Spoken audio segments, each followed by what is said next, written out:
for tuning in to the Loser Kid Pinball Podcast. This is episode 90. I am Josh Roop with me, my co-captain as always, Scott Larson.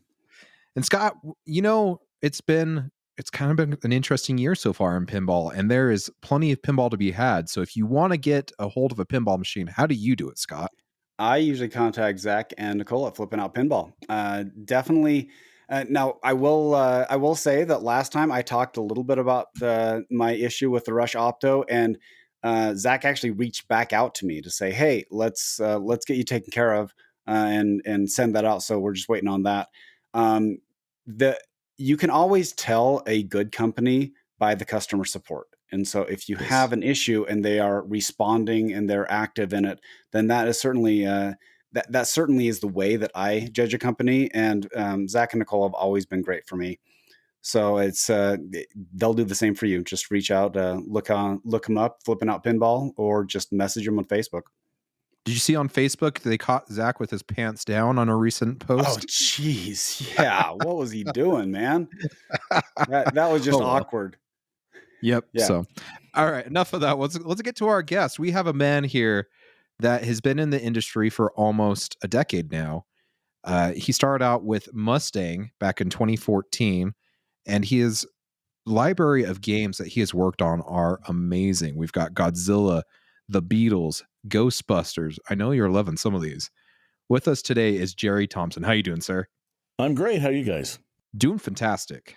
I have to tell you though, Mustang. I did announcer speech, and David Thiel did the sound package on that, and a great job. So I can't take credit for that. You're working together with him, so yeah. Well, we've been friends since 2008. He and I are from the same area, and well, you want to just get right into this? Would you like to know how I know David? Absolutely. This is what we want to know: the origin story. Right. So we're just hanging out talking. I can be when I got to cousin Brucey's house to record the Beatles speech for that game. Yeah, he said, let's get to know each other before we start recording. I made some breakfast for us, and so it was just we'll just act like that. We're just getting to know each other. How about that? Was that okay? First off, you can't just lead with that. Was that a pretty surreal moment, by the way, being cousin Brucey's house? And he's like, let's make some breakfast and sit down. Yeah, well, that's the only game I've gone into George and said, I am the Beatles' biggest fan. Please let me do this game. And he said, okay. So that was easy. But I told him, I said, cousin Brucey is on Sirius. He's now back on WABC, but at the time he was on Sirius. And I said, he introduced the Beatles at Shea Stadium in '65, and he's the only one to me that could be the announcer in the game. And so luckily he and Joe Kamenkow, said, what are you thinking for the announcer? And I said, well, I have an idea. He goes, what about cousin Brucey? I go, that was my idea. So he goes, call him. So I got in touch with him, and he said, I'm about to leave for vacation, and we need to do this pretty soon. So I said, well, I'll come over to New York, and we planned to do it at the Sirius studios. But that morning he called and said, I don't want to run out of time. I want to make sure you get what you want. So why don't you just come over to my house if you have recording stuff? And I always take it with me everywhere I go. So I was like, sure, I'll be right over. and we did it all in his living room. Just he sat on his sofa, and I recorded him, and just the nicest guy. He said, when your wife and you come back to New York, let's all get together for dinner. But then COVID happened, so I haven't seen him since. But he's still on the air every Saturday night on WABC in New York. Okay, nice. So you're going to have to bring me in. I've never heard of cousin Brucey. So tell me about why he is important to the game. Well, he was one of the biggest radio DJs in New York in the 60s. And then he bought some radio stations and had a syndicated show in the 80s called Cruising with Cousin Brucey. And he's written a few books. And I mean, he has a radio legend in the East Coast. And then if you listen to, I'm 54. You guys are younger than me, right? So you probably that's one reason you don't know who he is. Yeah. But yeah, I never thought I'd be the old guy. Back in my day, they had radios. I'm 47, so we're at least in the same wheelhouse. I would say I really enjoy music, so I knew who cousin Brucey was because I watched like the documentaries and stuff on the Beatles. One of my best friends was obsessed with the Beatles, so we had to know everything about the Beatles. Radio was my thing before pinball. My oldest brother is 17 years older than me, and I started working full time. Well, when I was in high school, the week before I turned 16, my mom had to drive me to the radio station for the first week before I got my driver's license.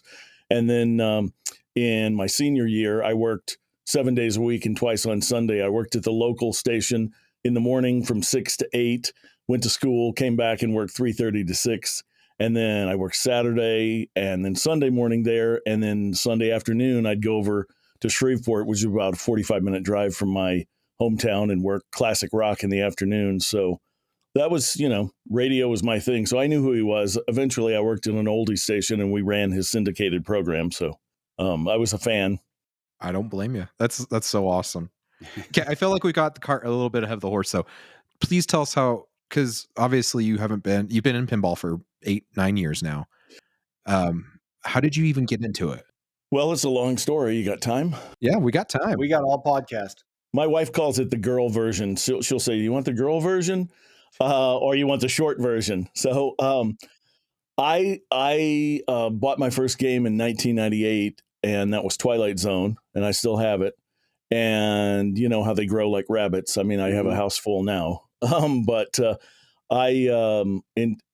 there was a guy that I met through a Craigslist ad. You know how you look for a game and the one you really want's in the background. And I wrote him and said, I'm not interested in this, but what about this game? And he said, no, but come up and we have this get together at a pizza place in Oak Harbor, Washington, once a year. And a lot of people bring their machines. And so I went to that. And then the next year it got bigger, the next year bigger. And so a group of us formed an email group, and we'd go over to each other's house and play. You'd rotate through. And so I met a lot of pinball people. And then 2008, we were like, this has gotten so big, maybe we could have a show. And so I was like, well, I went to my first pinball expo in Chicago in 2004, and I'd met Steve Ritchie. I met him in Texas in 2002 because I lived there. I was working in Houston radio, and I drove up to Dallas. And so my first meeting with Steve was me standing in line with my Translite to get it signed for Next Gen. And he goes, "You own this game?" I said, "Yeah." He goes, "Does it work?" And I said, "Yeah." He goes, "That's rare." So my next time to see him was in the hallway at Expo in 2004. And I said, "Hey, I just got my Elvis Gold yesterday before I had to leave to come to Expo." And he goes, so his response to that was, "Wow, I can't believe you bought it." I was like, well, I love Elvis, and and I still have that game too, but so he was my thought to, if we're going to have speakers, we need to get a big name and really make it a show. We need to have tournaments, a well-rounded show. So I reached out to him, and he was in California at the time, and he's like, "Yeah, if you'll pay my expenses, I'll drive up." So we had Steve Ritchie, and then Steve Wiebe from The King of Kong. I don't know if you guys have seen that. Yeah. With Billy Mitchell. He lives up there, doesn't he? Right. Yeah. So he did it. And then Greg Dunlap was one of the organizers of the show. And he said, "I'll do one." And I was like, "On what?" Because we didn't really know. We didn't know what each other did. We just love pinball. To me, that's the cool thing. It's like pinball's kind of like the great equalizer. It doesn't matter what you do, or if you have 100 machines or none, you just love pinball. And so everybody's an equal at that point. So he's like, "Well, I used to work at Williams, and I was there when they shut it down, and I have some video of the offices, when everything was closed down." So he did a seminar. And then I had read in Pin Game Journal that David Thiel lived here too. And David did sound at Stern from 2006 to 2016. And so I invited him. So we had a pretty great first year seminar lineup, including David, and we became friends and started going to concerts together. And so I got to know Lonnie and Greg Ferris. Actually, Greg and Dennis, I invited out to the show to be speakers in 2010. And they got together, hadn't seen each other in a while. I put them on the plane together, and then they went to a restaurant and decided to make Whoa Nelly while they were here in Seattle. Oh, wow. And so they made the 4, I think, right? The custom ones. And then 2015, Greg called me and said, "Stern's going to make Whoa Nelly, and since you were there in the beginning, you should do the sound for it." And so I got to be the DJ in there, and my best friend Rod was the crazy guy. And then I found a girl that worked at a radio station in Shreveport that I did voice work for to be Melanie. And so before that, though, David had let me do some speech. Actually, it goes back to Lonnie. Lonnie called me and he said, "Hey, I know you were on the radio and we're doing Rolling Stones. And would you like to write some speech lines for the announcer that, were kind of like radio factoid kind of things that you could say over an intro to a song?" And I was like, yeah, anything pinball. I mean, when I got a game, and I have so many games with Tim Kitzrow in them, I thought, wow, man, if I could ever talk in a pinball, that'd be the best thing ever. And so Lonnie said in 2014, he's like, "Since you didn't get to talk in Rolling Stones, you want to talk in Mustang?" And I was like, yep, I'm there. So really, those were the two first things I kind of did. And then after I started working on Wonelli, they needed some help with Game of Thrones. And I had met Dwight also at Expo several times. And so he said, we need some speech processing help on this. And I started working with Dwight. And I knew they were going to do Ghostbusters. And I said, man, I already hear this game in my head. I really want to be the sound guy for Ghostbusters. And, since David had left, I was like, and then, of course, I hadn't done any. So they look at me and they were like, "Yeah, but you've never done one." And I go, "Just give me a month. And if it's not working out, get rid of me." But I said, I promise you, I can make this game better than anybody else you have available right now. So he talked to George, and George is like, "Yeah, we'll think about it." So I came home, called my friend Sean that I played with 20 years ago. And he and his wife both have masters in music and degrees, and sing, play, just great. And so I said, "Hey, I got this opportunity to do a game, and here's what I want it to sound like. And can you whip up some music for me, like this?" So 2 days later, after I pitched them, I sent them 3 tracks and said, "Here's what I think it should sound like." So Dwight called and said, "Okay, I think we'll give you a shot." So I thank him all the time for giving me, and George, for giving me a chance. And then I had to get in there and prove myself. But I just worked on my 20th game, so it's worked out. Yeah, it's a pretty impressive run. And now here's the question though: when you think, what does a pinball machine sound like? Like I would have no idea how to orchestrate that because it is so foreign to me. So walk me through that. Well, I wanted the biggest thing to me is immersion, because that's one of the things I love about what Chris Granner did in Lord of the Rings and in Indiana Jones. And just, any game, I don't want to do anything that ever takes anybody out of the game. If there's something that sticks out like a sore thumb, then that's going to take you out of the whole immersion of the game. So that's my first thing. I wanted Ghostbusters to sound like the 80s. So, those cheesy synth sounds from the 80s. And I've got a Lindrum machine that and Simmons drums that were big back then. So all that stuff was, that's you hear the cheesy little keyboard things in Ghostbusters because that's of the era. So it was real important to me that it not be, new sounding instruments. And I tried to do that same thing in Batman and Batman and Munsters. Just be authentic, and Sean is great at that. A lot of people were like, "That's not the original Munsters theme." I said, "No, it's so short. You can't have that for main play." So Sean will give me like a version with a ton of tracks, and then I can mix out like one ball. In Munsters, you may hear a harpsichord lead, one you may hear piano, and just it's kind of like I have a big palette to paint with. Same thing with Ghostbusters, and those tracks were just, they were just great. They were perfect. I mean, I still love that game. To me, it's like that's a high watermark that I try to reach every time. You obviously have a lot of eggs in a basket when you're doing sound. I guess where does your job end and the coders begin, essentially, with sound and implementation of sound?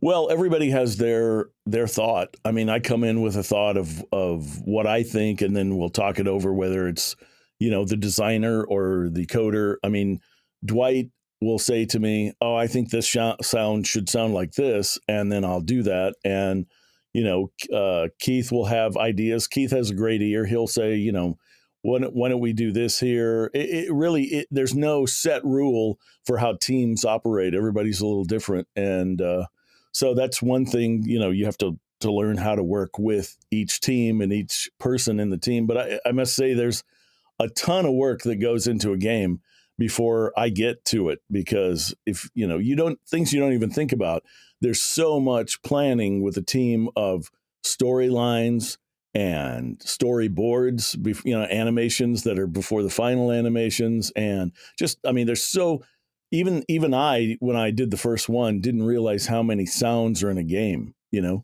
have to have a sound for every switch, every button, every target, ramp, and then all the videos now that have come with the newer screen. I mean, they give those to me with no sound on them. So when you see the dinosaurs running and jumping on the fence in Jurassic Park, or, lightning, or the truck skidding off, I mean, I get to do sound to all of those videos, which is really fun. I enjoy that part of it. And things like Mandalorian were nice because they gave us individual breakouts of the speech and of the sound effects in the show. But a thing like Godzilla, there is no breakout. It's, a mixed with music a lot of times. So those scenes I would get to go back and recreate from scratch because we couldn't use it out of the movie. I sometimes think people think, they're just ripping things out of a movie and sticking it in there, but that's not how it works at all. There's a lot of detailed work that goes into making sound for those videos. I love playing games at home because I can hear them. Like location games, that's one thing that feels distant to me, is because a lot of times the location games have the volume turned really low, or everything's so loud that you can't really appreciate the sound package. So from a sound design standpoint, how do you take that into account? Well, I mean, I try to make it as good as I can for the pro premium speakers. And I don't know how to address what you're talking about, because if you go to any show, you can't hear anything. But headphone kit's awesome. I mean, Keith asked me early on, well, about midway through Godzilla, he's like, "Have you heard this with headphones?" And I said, "No, I'll grab a headphone kit." And so Stern sent me a kit, and I listened to it. I was like, "Wow, this is cool." You can hear because I do a lot of stereo pans and stuff like that, and you get it all in headphones. I mean, when you hit something and what you're seeing on the screen is in stereo in your headphones. It is really cool. And there's a guy that I have not heard Star Wars with headphones on there, but there's a guy that wrote me and said Star Wars with headphones on is incredible. So I got to try that sometime. Yeah, I have a friend who actually had a Star Wars LE, and he hooked up a bass system and a sound bar to it. Wow. And it was amazing. It felt like you were in the theater and the ships were coming over you. I knew it was, and the sound is really, when you think of Star Wars, if you watch it without sound, it's laughable. Have you seen that? No. Like just Google the final, there's a YouTube video of them walking for the medal ceremony, and it just looks weird. And the fact that they were able to integrate the sound, and it is, when you think of Star Wars, you cannot discount the effect of the sound and also the voice of Darth Vader, because there's also sound of Darth Vader being spoken by, I think his name was David, the actor. Right. And it sounds kind of comical, really. Well, I don't know if there is a solution for making sound cut through more in an arcade, or, I mean, it's just everything competes with each other. So I don't know how to answer that question. But I will say, the importance of sound. If you go turn your sound off and play your newer pinball game, It's not the same experience. It's boring. It's quite boring. Yes. So I don't know if you know Ryan Kaz from Head to Head Pinball, the podcast that used to happen about 3 years ago. I haven't met him, but I know of him. Yeah. So he is like the sound guy when it comes to pinball for me. And I was like, Ryan, we're having Jerry on. And so he keeps sending me all these questions and they're pretty good. I want to ask you this one. He wants to know, why is there so many sounds in new games? Is less more or is more more? Well, I mean, like I said, you got to have sound to match what's going on the screen, and then a sound for every element, the switches, targets, and you want to have some kind of recognition that you've made a shot. So there's usually like an award sound. So I don't know if more is better. Okay. I just try to make it. My thing about radio is I did a lot of cool stuff over the years, but it was all disposable. I mean, I've voiced thousands of radio and TV commercials and still do. I mean, I have a lot of clients still, but that all goes away. Whereas pinball is something that, 20 years from now, I'll be able to stand in front of that if I'm still alive, knock on wood, and say, wow, I did that. And my kids, my son was taking a road trip in Arizona, and he sent me a picture not long ago. He and his friends walked into this place, and there were 3 games in the front door that I did. So, he was excited because he's like, I told him my dad did sound on those. It's nice when your kids think you're cool every now and then. Yeah, definitely. Okay, I do have an appeal, though, since you are doing the sound for all these games. Can we please change the knocker sound? Well, I seriously, I first bought my game, and this is when I was so new to pinball. I bought a Simpsons pinball party, and I kept like hearing this really annoying sound. And I even emailed him. I'm like, there's like a really weird sound that's happening when I'm playing the game. Like, is there something broken? And they're like, yeah, that's the knocker. Yeah. So can you have like a trumpet or a da da da da or?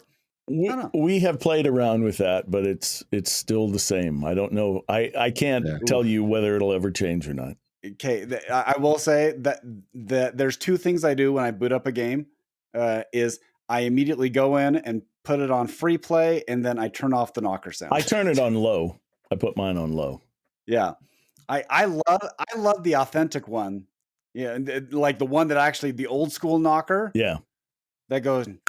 I love that, but man, if I could ask one thing, I would definitely change that sound.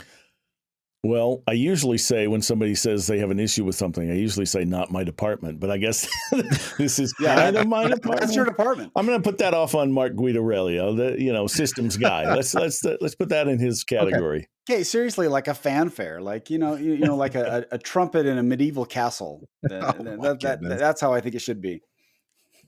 So you did something unique with Godzilla that I don't think's ever been done before, where you did callouts in English and in Japanese. Are the callouts one for one? Because if you do play in Japanese, there still is about 10% of it is English. And was that pretty hard for you to implement the Japanese with that game? Well, I tell you, Rick Nagel gets all the credit for making things magical. In my opinion, I give him a bunch of stuff. The video guys give him a bunch of stuff, and then he puts it all together. So was it difficult? Maybe for him. I mean, it was just my job was to give the script to a couple of Japanese actors and say, cut these lines, label them exactly like you in English, because I have no idea what you're saying, and then give them back. And so Rick then takes that line from them and then puts it on so that it's selectable.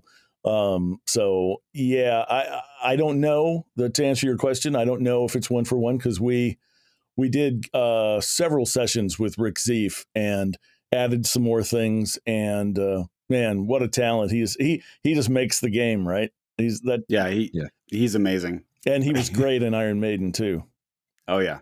Have you had any feedback from the Japanese market with the sound at all? I have not heard. Yeah, I mean, but I don't get those emails, so I don't know. I mean, gotcha. There might be from somebody that gets the stern internal emails. I don't know. I haven't asked George. I will say it's fun because my friend who is also a pinball collector, he does speak Japanese. Oh, And really? so when we came over, we actually turned on the Japanese mode, and he was laughing. Great. When you're going through games, there are different types of games. So you even mentioned Beatles, and I want to circle back to that. But you have Beatles in Star Wars, Iron Maiden. They come with a soundtrack to you already. There are things that you are going to incorporate in the games.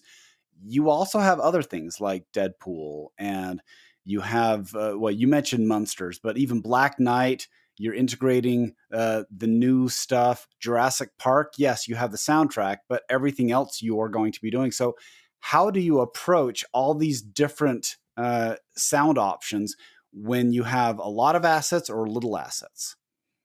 Well, that's the fun part. It's never boring. Everything is different. But Beatles, I wanted the fanfares in there to sound kind of like the era, like Ed Sullivan Show, kind of, or any show of the day. So Right. that one is that kind of directs itself as how the whole package should sound. And I had EM sounding chime stuff. Yeah. That's pretty much, I mean, like I said, trying to keep it authentic to its period. Same way with Ghostbusters. I wanted it to sound like the era, and same with Munsters. So I'm looking at the list of games you've worked on. I mean, just in 2020 alone, you have Ninja Turtles, Heavy Metal, and Avengers. Is it hard to keep projects straight when you have so many going on at the same time? Not really. I mean, I did 5 in 2018. Like you said, you had 5. You had Iron Maiden, Supreme, Deadpool, Beatles, and Primus all that year. Right. How'd you keep them all straight? Well, I mean, that's fine. And working on Munsters because it came out in January of 2019. Mm-hmm.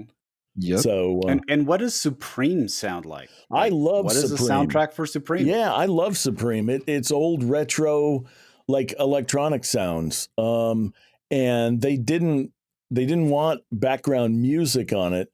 But Tanyo had a program that emulated old kind of patch synthesizer stuff. And we were playing around with it in his office, and he landed on one. I was like, oh, that's so cool. Can we record that? So we recorded some background stuff that ended up in the game.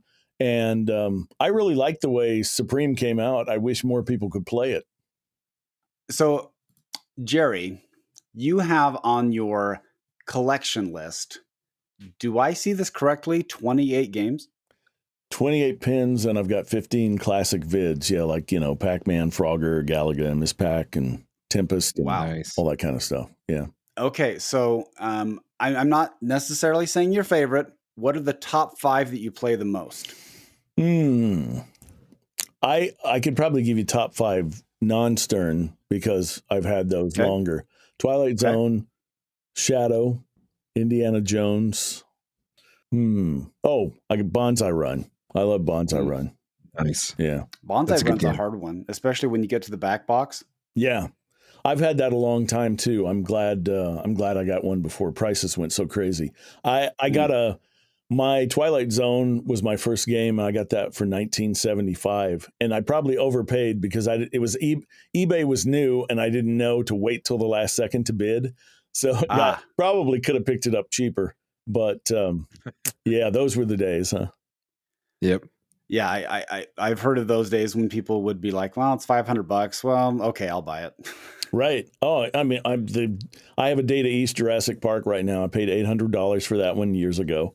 $900 for my Gilligan, I think. So, Gilligan's Island always fascinates me because they made a lot of these, like 4,000.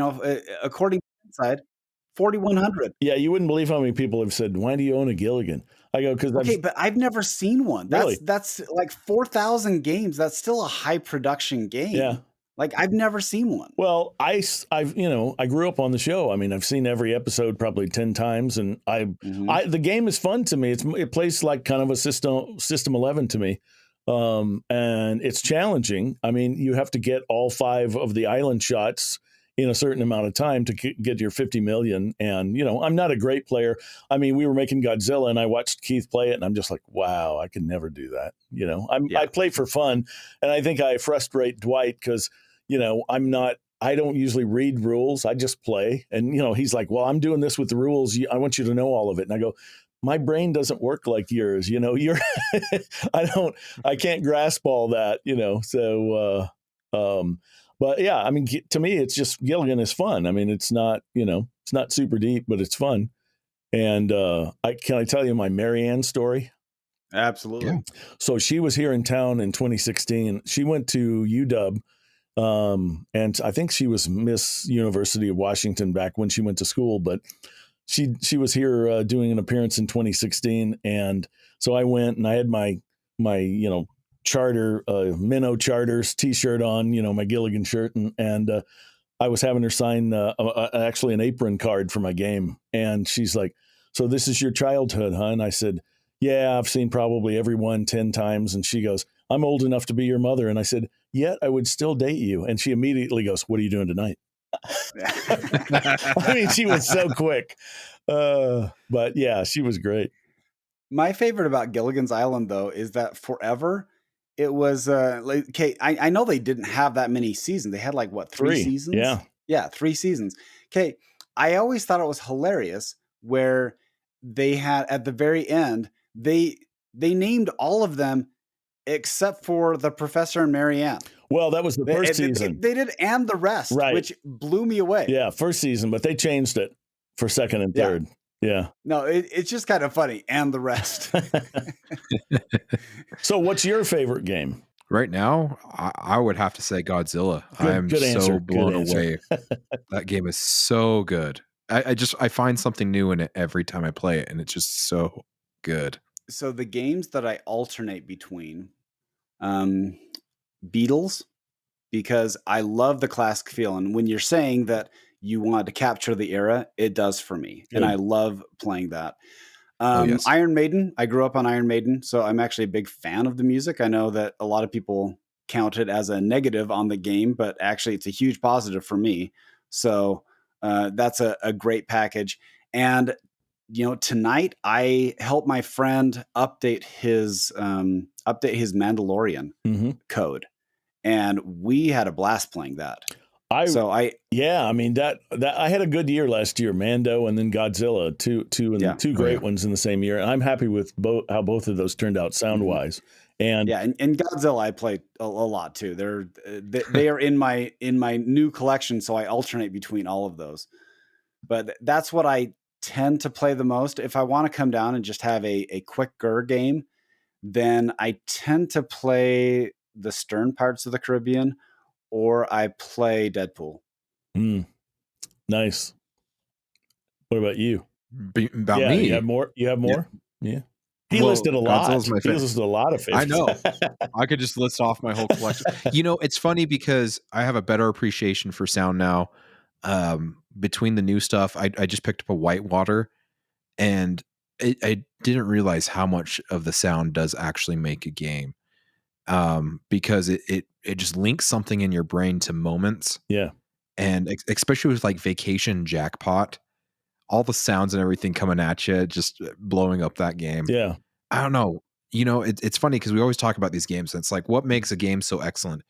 And when I think of like great sounding games, I also think of like the Jackpot sound Getaway 2. Right. Or, Jackpot in Addams Family or Twilight Zone. It's just something like, I'm doing something awesome in this game. All 3 of those are Chris Granner, right? Yeah. Yeah, Chris Granner did it. I think all 4 because he did Whitewater as well. Right. Oh, I forgot. Yeah. And so I don't know.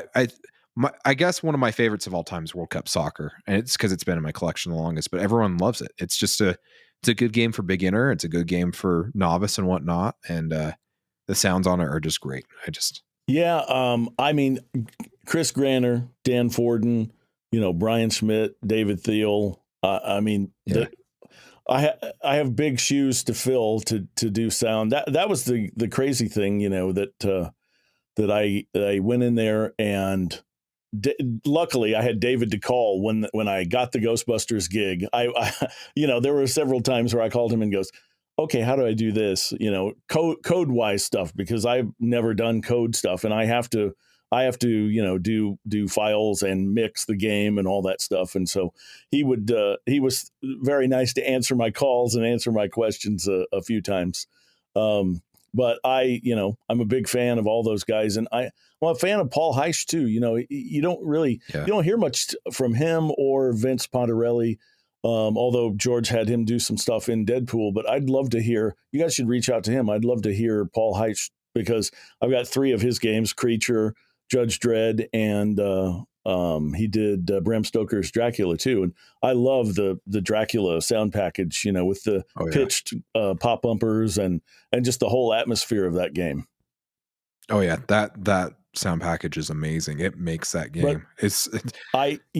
So I told Dwight, and he's like, "You can stop telling me that. You've been here over 7 years." And he's like, he's my work wife. Everybody goes, "Man, you guys, we just hit it off." And I love him, and I loved Lyman, and the fact that those 2 guys treated me respectfully. And I mean, I didn't know a thing. Didn't have any back catalog. Now I can say, here's my greatest hits.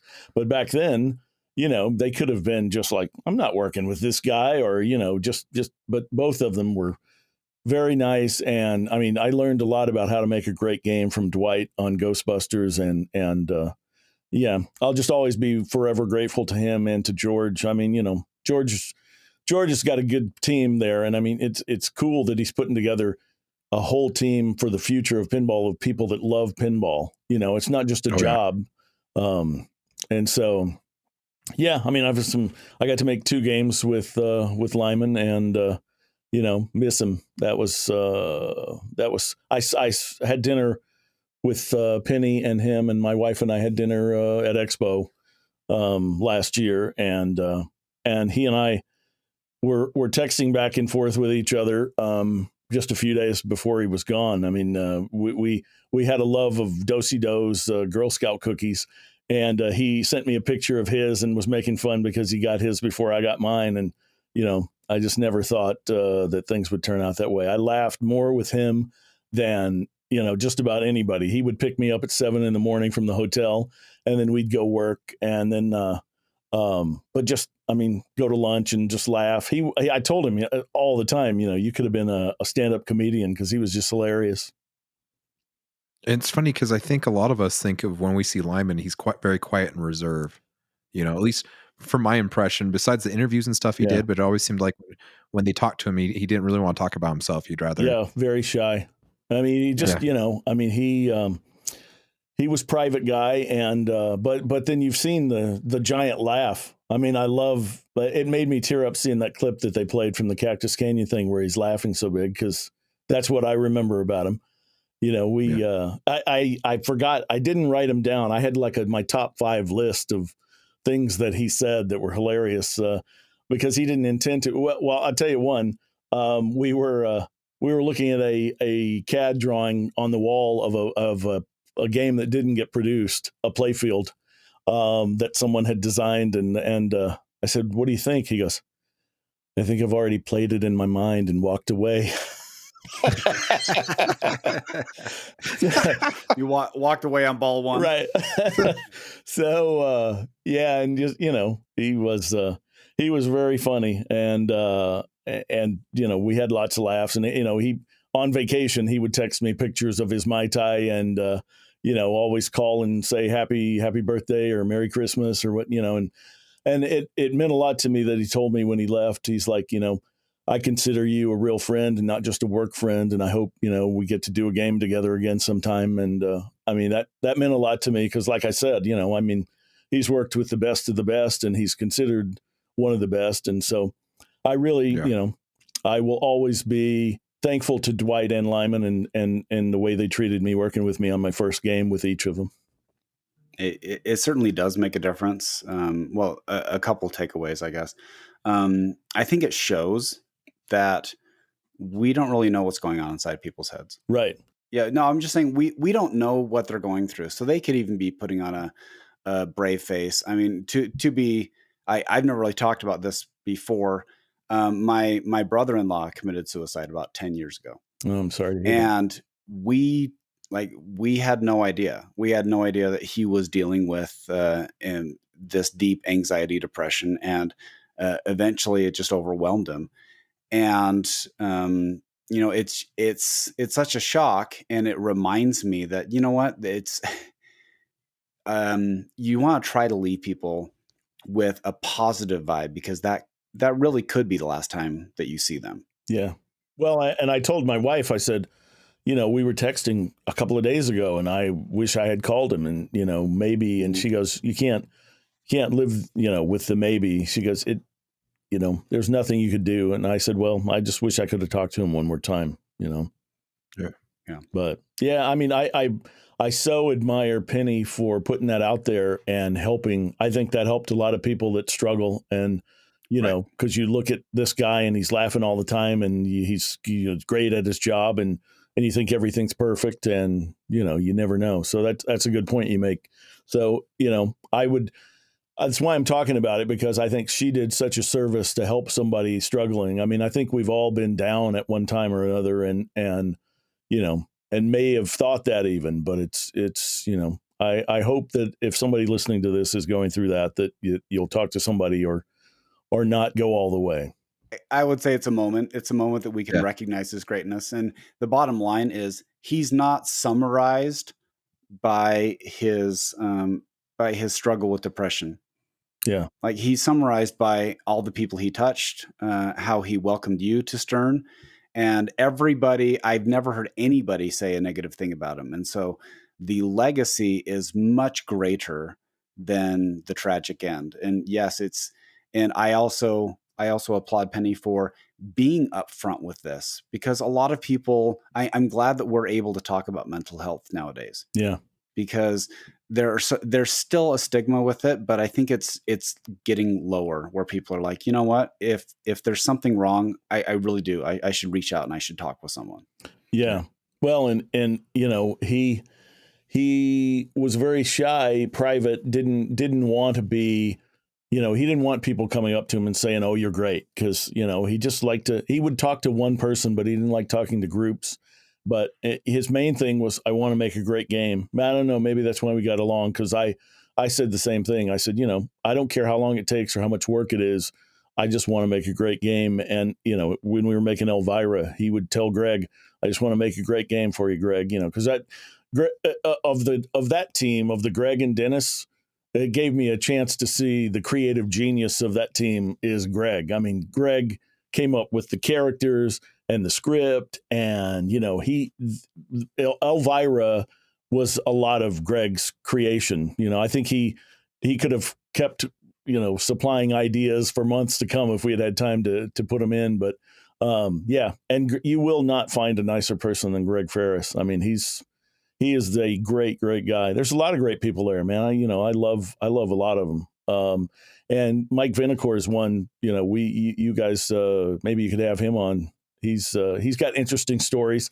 I didn't know until a couple of months ago, because we were talking about the crazy thing that, how your life could be different with one or two different moments. And he's like, yeah, I happen to have a game t-shirt on from a game I loved at a bar. And this guy's like, oh, you like that game? And he said, yeah, it's my favorite game. And he's like, I work in gaming. I work at that company. And Mike ended up having a chance to go over there, talk to him, and get in gaming because he was at a bar with a certain t-shirt on one night. I mean, Crazy life moments. Yeah. Well, and I think that you touched on it a little bit ago. It's I think people that are in pinball right now love pinball, and that's what's making such a great product. I look at the games that are being produced now, and every single game feels like it is a passion project on some level. And it's because all these people love pinball and they want to put their heart into it. And the end product is really showing that. And I think we're at a really great time in pinball because of that, because the game has been so elevated to a level that we've never seen before because of it. Yeah. I mean, I still love the classics, but it is nice to have all the new elements in pinball that you get. I mean, and I'm updating 4 or 5 games right now, through Insider Connected auto updates in my game room. That's a nice feature too. I updated. Okay. Here's my question. Are they updating fast for you? Because I basically, my rush kept timing out, and I don't know if it was my connection, so I had to download, but that's like 11 gigabytes that I had to download. Well, I've been in here talking, so I don't know. I'll have to go back in and check on them. But like Iron Maiden updated and Godzilla updated, but like Mandalorian, I just had to do it, and Rush, that was just too much. So I still have to do Deadpool, Jurassic Park, Led Zeppelin, and Infinity Quest. Nice. I love Avengers, the way it shoots. Yes. That's I think that might be my favorite Keith shooter, really. Yeah, it's an awesome game. Yeah, and I finally got the fix for the Captain Marvel shot, so that makes that so much better. But it's one of the coolest ones just because the ball moves fluidly in so many ways in that game. I love that tower shot too, where it holds it, you know. Oh, it's so great. And the drop that you hit, I don't know, what is it, that eggplant ramp or whatever it's called. That one that you can hit from anywhere. Yeah, but it's such a fun, repeatable shot. Yeah, I mean, I'm so lucky getting to work on all 4 of his games. I mean, that's the thing. I'm just grateful still. Somebody said to me recently, a guy that's been in pinball, and I knew. And see, I've known people from meeting them at Expo. I went to my first one in 2004, and I was the guy every year hauling tons of junk through the autograph line, getting it signed. And, you know, I was looking for a picture the other night, and I found one from 2007 with George and John Yowsey and me. And I just sent it to George and said, you know, never would have thought a few years later I'd be working with you. And, you know, thanks for giving me a chance. It's just, it's crazy because I feel so blessed. I had a great radio career. And I got to do mornings, and my last on-air job was mornings in Houston. And then I started doing production and voice work. And so I still have a lot of clients that I have to this day. One for over 30 years. I started on voicing a TV station in Mobile, Alabama when I was 19, and I'm still on retainer with them. And I'm 54 now, so it's been a while. But yeah, I've been Houston, Shreveport. I mean, I've been on 20 years on those. But so then, you know, I was working at home and just that's why I was like, I'm so grateful. This is a second great career that I never expected.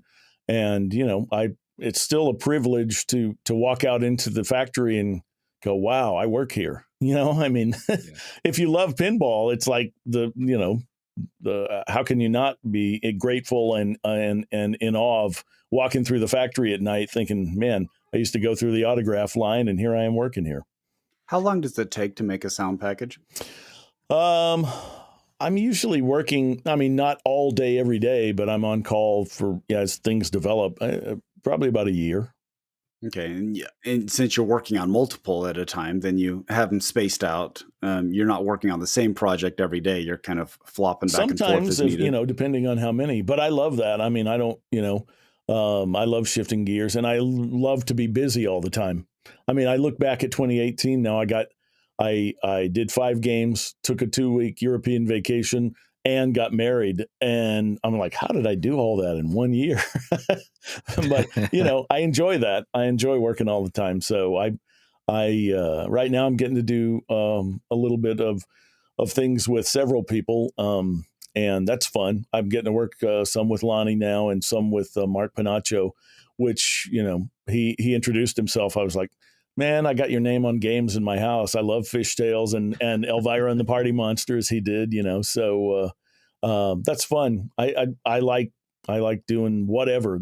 I'm the whatever guy. Anything they ask me to do, I'll do, you know, and I'll stay there as long as they want me to be there. You know, I know one day there'll be some new kid who did what I did and says, hey, you know, give me a shot. And so I'm okay with that. If it ends tomorrow, I've had a great time there, and I've made some stuff that I'll still get to play a few years from now, and that maybe people will remember.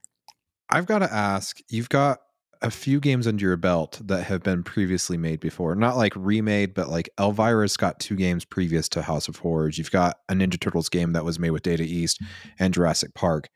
Did any of those games kind of influence your sound, or did you go back to them to kind of dig up some sounds that may be good to reuse in the newer games?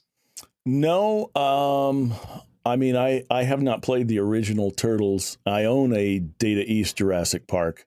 And for the Elvira games, Greg and Lyman owned a Scared Stiff, and he said, I kind of want some of that feel to it.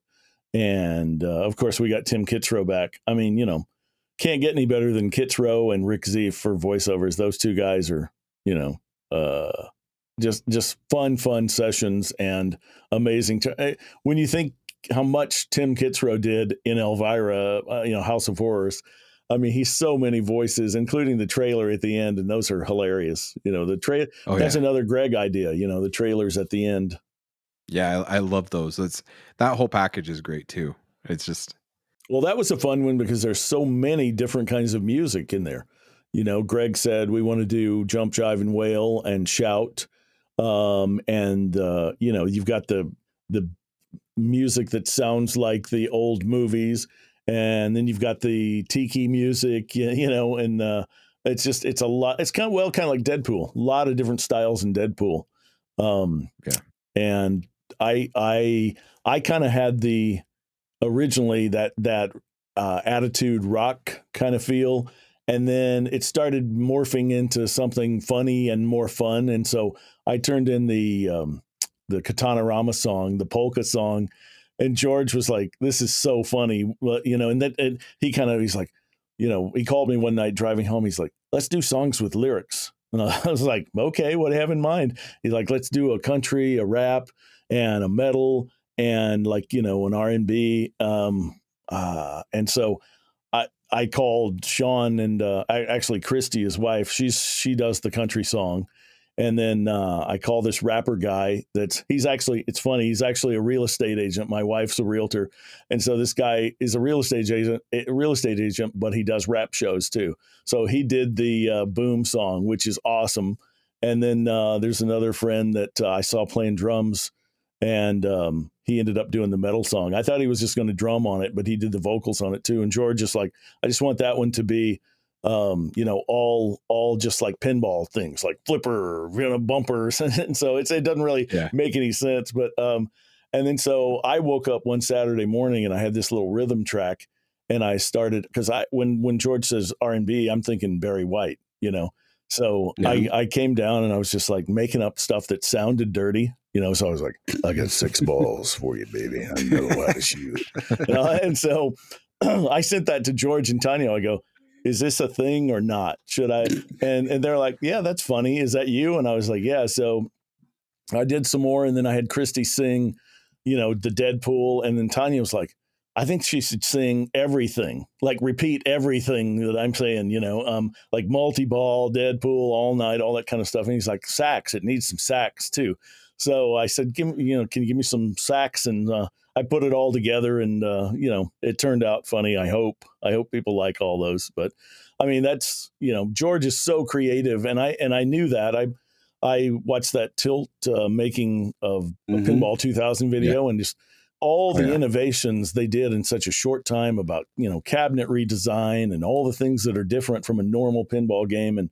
And George is still that way. I mean, he's probably the most creative guy I've ever seen. And if there's an issue, he's like, let's not get upset about it. Let's fix it.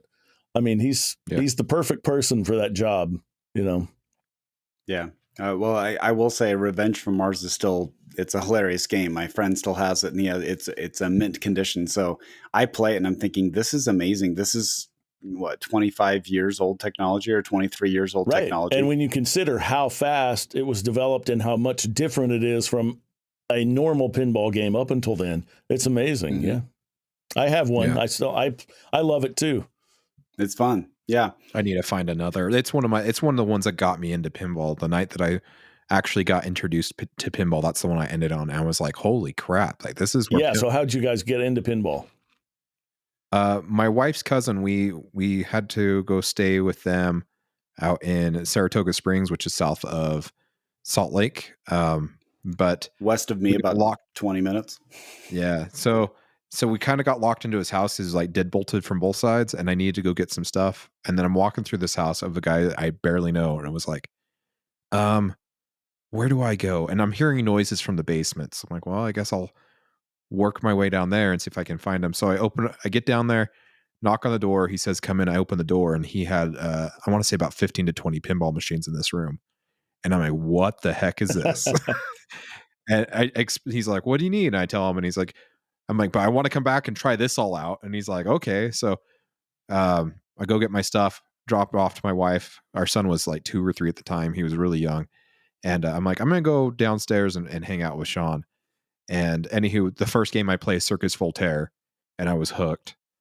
And then he just started one after another: Simpsons Pinball Party, Whitewater, Addams Family, Twilight Zone. I mean, it was like greatest hits. And this was back in, this was 2011, 2012, somewhere around there. So, I mean, it was right around the time that Woz was getting ready to come out, because he was talking about, yeah, there's a new company. They've got the license for Wizard of Oz and all that stuff. So to kind of gauge a timeline, but yeah, we ended on Revenge from Mars. I just thought that was the coolest game with the holographics and everything. It's just such a unique game, and I wish we would have saw more. I wish there would have been. Yeah, I wish it would have not ended with those 2 games. Well, but it the is humor what it is, in that is great too. Yeah, it's awesome. Mine was just my dumb wife luck. just don't take the secretary. Mine was just dumb luck. I was doing a man cave, and I was looking for, hey, it'd be fun to, because I grew up on silver spoons, right? Yeah, and Ricky Schroeder everybody thought that was the game. coolest thing in the world, that this guy had an arcade game in his house. And so I was like, that would be kind of cool. So I was looking for there was a local guy here that sold arcade games. His daughter is a nurse who I work with, and so she just sent me to him.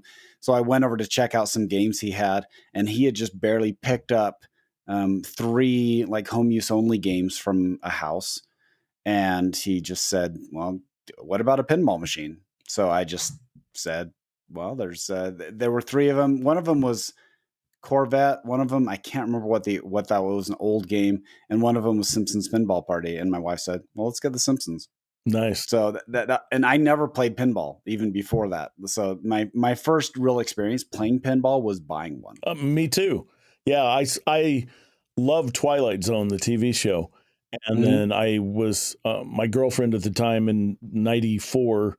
They had this giving tree at the Super Kmart. I don't know if you remember those, where you go pick a name off there and buy a present and stuff. She wanted to do that, so we stopped in the Super Kmart there in Houston. I think on Westheimer.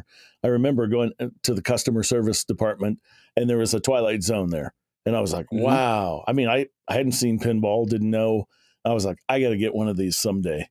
And so when eBay came around, I found one, bought it, got it shipped to me, and I had to call the guy. I go, how do I put the balls in this thing? He's like, oh, you undo the lockdown bar and slide the glass off. And I mean, I knew nothing, but, and then I was like, man, first arcade game I remember playing was like a Cocktail Pac-Man and Tempest. And he's like, oh yeah, I got both of those. And so I was like, send those too. So I had like 3 games in no time. And then what happens after that, Yeah, they do multiply. My childhood was Gilligan and the Universal Monsters, and so the next thing I got was Creature, and then after that, I went to buy some tickets at Ticketmaster at this supermarket called Fiesta around the corner from my house, and they had an Addams Family, and I had never played it, never seen it, and so I dropped some money in that while I was waiting for Ticketmaster to open, and the hand came out, and the magnets threw the ball around, and I was like, oh, got to get one of these. So that was my third.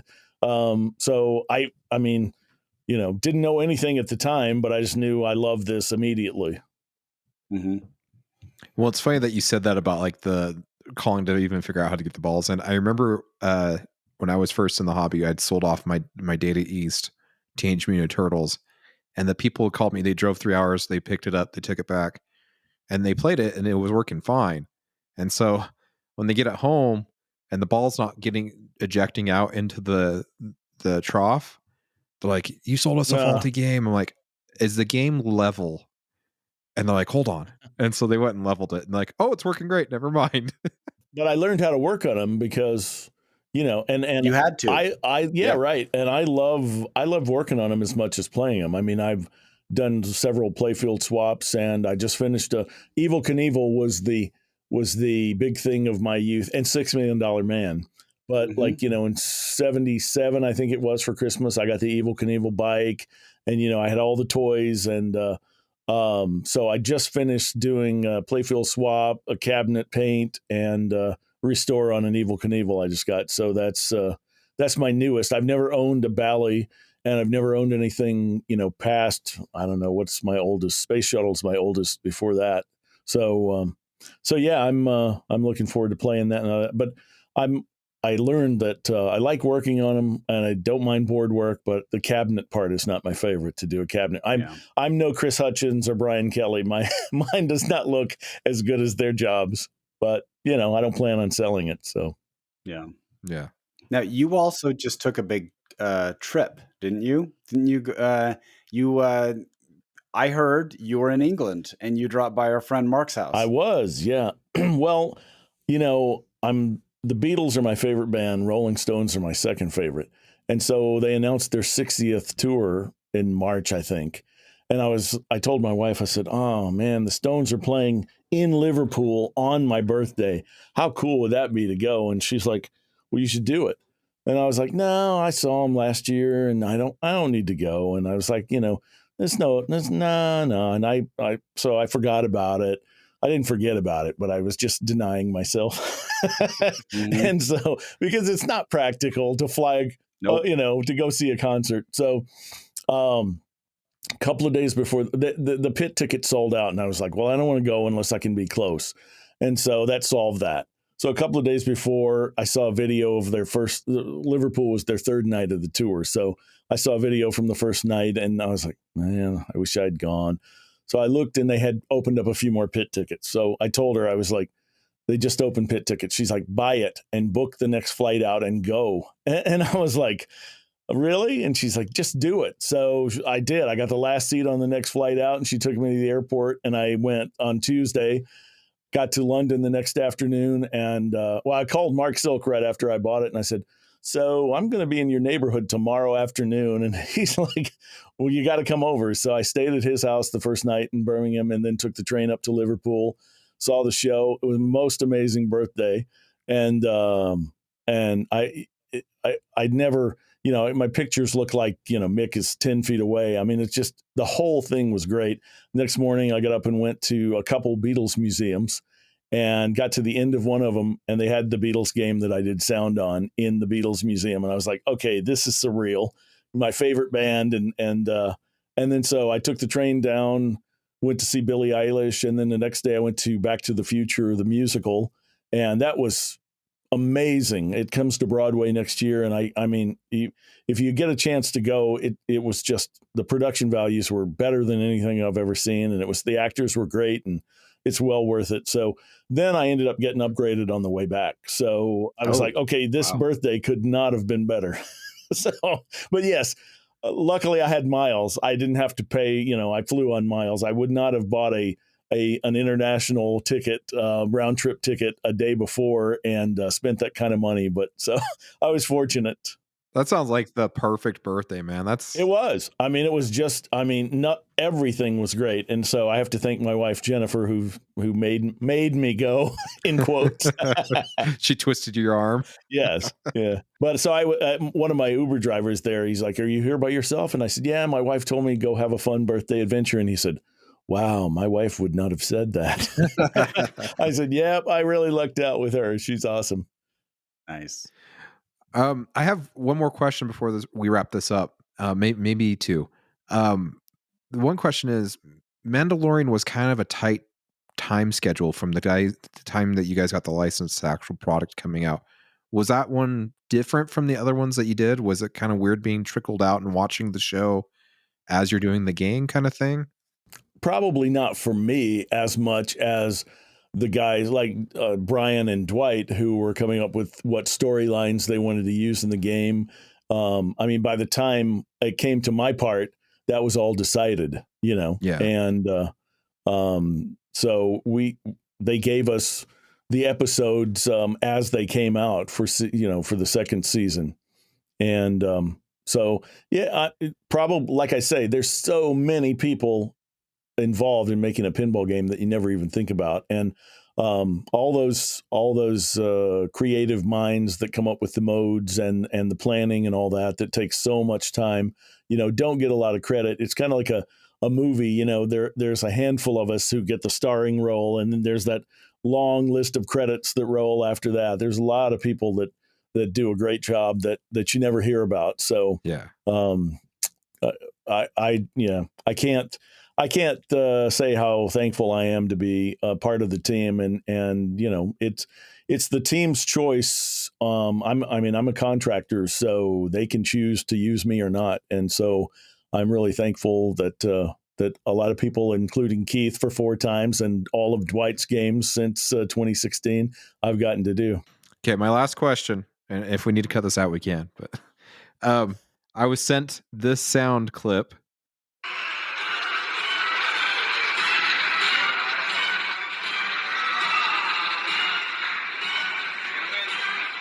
Okay, can you tell what that was? I can't. No. Ah, son of a gun. What is that? Is it Wheel of Fortune, or what is that? It kind of sounds like Wheel of Fortune. It's supposed to be like a roulette from Vegas, I guess.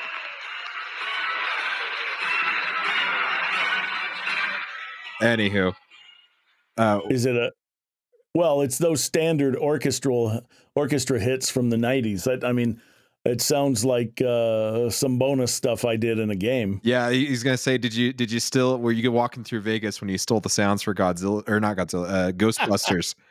That is that was the sound on those records in the late 80s, early 90s, those orc hits, and yeah, I mean that was era appropriate, so those were in there. But so is that from some kind of game in Vegas? Yeah, he was in Melbourne. He was walking past as one of those giant roulette wheels, and so I guess it's a digital roulette wheel that was spinning, and every time it, the ball would flop. Yeah, because they're just pitched orchestra hits. Yeah. Like I've used those same kind of things for bonus, and count ups. Yeah. That's funny though. That does. Funny. I mean, when you played it, I was like, yeah, I've heard familiar. That kind of sound before. Yeah. Mm-hmm. But he was probably walking through like, where's Ghostbusters at? Like, where's right. Well, you got anything else for us, Scott? No, we're just really thankful that Jerry came on. Want to get you a hat. We just ordered some, so hopefully we'll get them in stock, and so we'll get that information and we'll be able to send one out to you. Yeah, I'll see you guys at Expo. Okay. I'm planning on being there unless something changes. And I'm trying to make it. I booked. I put in my request, but right now I'm on the wait list for vacation time. Oh, okay. Yeah, he's always vacationing. So no, it's right now we're super short staffed, and so we can only let 4 people off at a time. So it's really tight. Well, that's one fortunate thing for me because I really can work anywhere. I mean, I did stuff on Godzilla from the hotel room in Liverpool. As long as I have a computer and a microphone, I mean, I have my travel bag ready to go all the time, and I can work a little in the room, go have fun at night. So, I mean, I'm very grateful for what I get to do. So I hope this came off okay for you guys. Oh, it came out fantastic. Oh, yeah, no, it was great. Loved it. All right. Well, thank you guys. Definitely. Well, we appreciate you coming on and joining us. Tell us a little bit more about the Seattle show. You still work with that, right? Yeah, we after 2008, the first one, we saw it was going to be successful because we didn't know if anyone would show up, and we had over 1,000 people.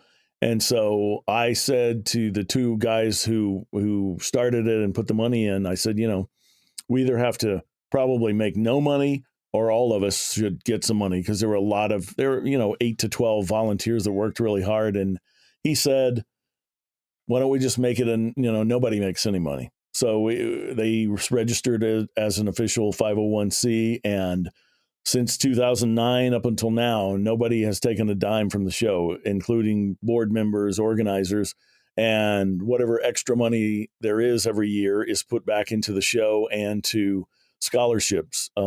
Usually $5,000 or sometimes $10,000 if we have enough money. Didn't do any this last year, because, or this year rather, because of being off for 2 years of COVID. We didn't know what to expect. Yeah. And so we wanted to make sure we had enough money to put on the show next year. But yeah, it's a great group of people that still some of the same people from 2008 that have been there every year since the beginning that put it on. And we had just under 500 games this last time at the show. And I can't remember how many, it was several, maybe 3,000. So a good number. Yeah.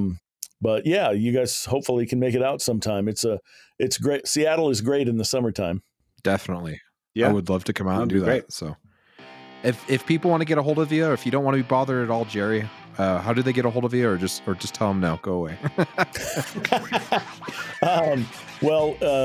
Jerry.Thompson@sternpinball.com is my email address. Okay. Well, we thank you again for Jerry for coming on. And if you want to get a hold of us, we are Loser Kid Pinball Podcast. You can get a hold of us at gmail.com or on the socials at Loser Kid Pinball. That's Facebook, Instagram, Twitter, Twitch, or just Scott or Josh on Facebook. That's probably the easiest way to get a hold of us. Don't forget, we do have Flipping the Script coming up here at Expo. We're excited for it, and we want to thank everyone that has pitched in to help us with the charity for kids with autism, and we are so excited to be doing this to help those that are affected by autism. You got anything else for us, Scott? Nope, just have a great rest of the summer where our kids are going back to school in a week, and I can't wait. Same here. 2 weeks for us. So, and we'll see you in 2 weeks. Romantic, isn't it?